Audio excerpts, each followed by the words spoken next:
राधिका गुंडों से बचा लाती है अपने पति दिव्यम को बंसल। परिवार में तो दो दो दिव्यम को देखकर सभी लोग हैरान हो जाते हैं और पुलिस दिव्यम को किडनैप करने और बंसल परिवार की पूरी प्रॉपर्टी मुन्ना के नाम लिखवाने के आरोप में रागिनी को पुलिस कर लेती है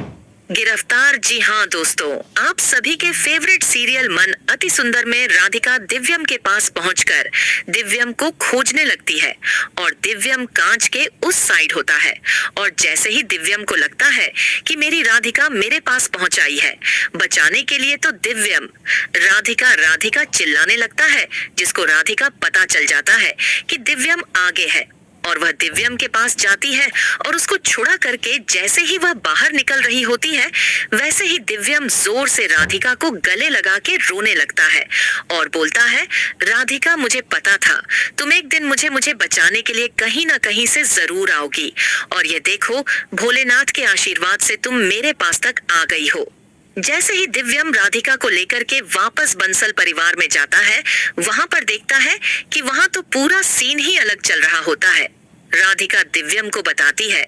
दिव्यम जी आप इतने दिनों से बंसल परिवार में नहीं थे। यहाँ पर रागिनी जी ने बहरूपिया दिव्यम को लेकर के आई हुई थी और इतने दिनों से हमें बहुत परेशान किया, लड्डू को भी परेशान किया और अपनी सारी प्रॉपर्टी को सोनू के नाम करने का फैसला ले लिया है और वकील को भी बोल दिया गया है। वह सिग्नेचर लेने के लिए आया हुआ था बंसल परिवार में, लेकिन वहां पर जैसे ही वह आता है दिव्यम को डर लगने लगता है और दिव्यम सोचने लगता है कि मेरे से अगर थोड़ा भी गलती हुआ तो मेरा सच आ जाएगा सभी लोगों के सामने और मैं पकड़ा जाऊंगा। इसीलिए वह उसके हाथ कांपने लगते हैं और जैसे ही वह सिग्नेचर करने वाला होता है तुरंत रागिनी जाकर के खुश होकर के भोलेनाथ का आरती लेकर के आती है दिव्यम के पास और वहीं दूसरी तरफ दिव्यम के हाथ के ऊपर छिपकली गिर जाती है और दिव्यम देख के डर जाता है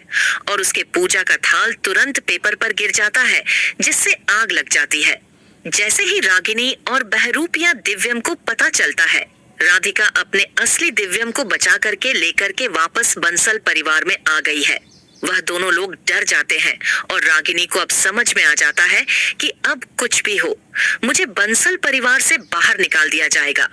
अगर बहरूपिया दिव्यम का सच सबके सामने आ गया तो वहीं दूसरी तरफ बहरूपिया दिव्यम तुरंत बंसल परिवार से गायब हो जाता है, भाग जाता है। उसको डर लगने लगता है,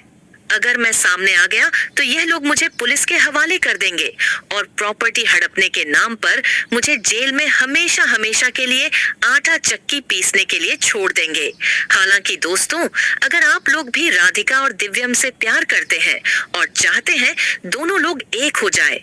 रागिनी और भैरपिया दिव्यम बंसल परिवार से बाहर चले जाए, तो अभी इस वीडियो को एक लाइक करके चैनल को जरूर से जरूर सब्सक्राइब करिएगा। आज देख लेते हैं दिव्यम और राधिका के लिए कितने लोग इस वीडियो को लाइक करके चैनल को सब्सक्राइब करते हैं। जैसे ही असली दिव्यम को यह पता चलता है कि इतने दिनों तक बंसल परिवार में बहरूपिया दिव्यम रह रहा था, तभी सभी लोग से दिव्यम पूछने लगता है, माँ जी, पापा जी, आप लोग को समझ में नहीं आता है, आप उसके प्यार में इतने अंधे हो गए थे कि असली और नकली में आप सभी लोगों को फर्क भी समझ में नहीं आता है। आपका असली दिव्यम कौन है और नकली दिव्यम कौन है, यह कौन पहचानेगा। अगर राधिका बंसल परिवार में नहीं होती, वह मेरी जिंदगी में नहीं आई होती, तो आप लोग तो हमेशा हमेशा के लिए अपने बेटे को भूल करके इस बहरूपिया दिव्यम को हमेशा के लिए बंसल परिवार में रोके रहते और यह रागिनी चाल चल करके आपको लोगों को धक्के मार करके अपने ही घर से बंसल परिवार से बाहर निकलवा देती। अगर मैं आज बंसल